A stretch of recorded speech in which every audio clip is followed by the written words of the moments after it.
एक माँ अपने मरे हुए बेटे को गोद में लेकर महात्मा बुद्ध के पास पहुंची। महात्मा बुद्ध ने कहा, मैं तुम्हारे बेटे को अवश्य जीवित कर दूंगा, लेकिन पहले तुम्हें एक छोटा सा काम करना होगा। वह काम क्या था, यही जानकर उस माँ की पूरी जिंदगी बदल गई। एक नगर में कीसा गौतमी नाम की एक महिला रहती थी। उसका एक ही पुत्र था जिससे वह बेहद प्यार करती थी। दुर्भाग्य से एक दिन उसका वह इकलौता बेटा बीमार हुआ और मर गया।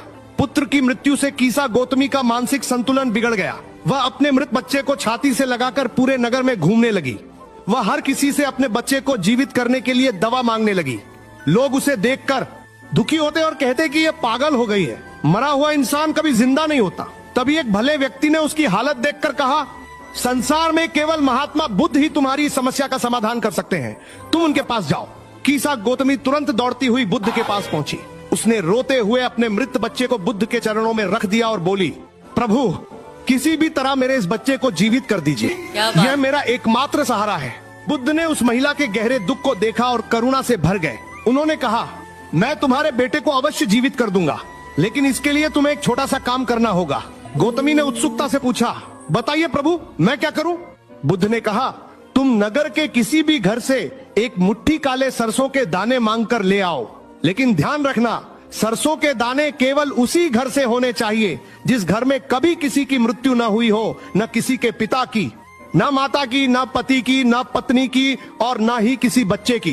कीसा गौतमी को एक उम्मीद की किरण दिखी। वह तुरंत नगर के पहले घर में पहुंची और बोली, मुझे एक मुट्ठी सरसों के दाने चाहिए ताकि महात्मा बुद्ध मेरे बेटे को जीवित कर सके। घर के लोगों ने तुरंत उसे सरसों के दाने दे दिए। तभी गौतमी ने बुद्ध की शर्त याद की और पूछा, क्या आपके घर में कभी किसी की मृत्यु हुई है?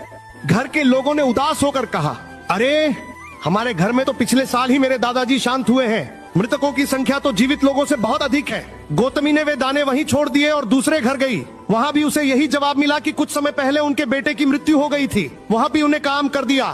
तीसरे, चौथे और पूरे नगर के हर एक घर में गई, लेकिन उसे ऐसा एक भी घर नहीं मिला जहाँ कभी किसी की मौत न हुई हो। हर घर में किसी न किसी ने अपने प्रियजन को खोया था। शाम होते होते कीसा गौतमी बहुत थक गई। रास्ते के किनारे बैठकर उसने गहराई से विचार किया।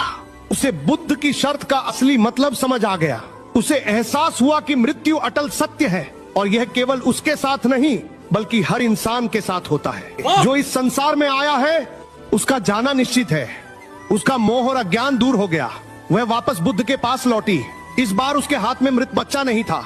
वह बुद्ध के चरणों में गिर गई और उनसे दीक्षा लेकर उनकी शिष्या बन गई। सीख, मोरल जीवन में मृत्यु, बदलाव और नुकसान अनिवार्य है। किसी भी चीज या व्यक्ति से अत्यधिक मोह ही हमारे दुख का कारण बनता है। क्या बात है।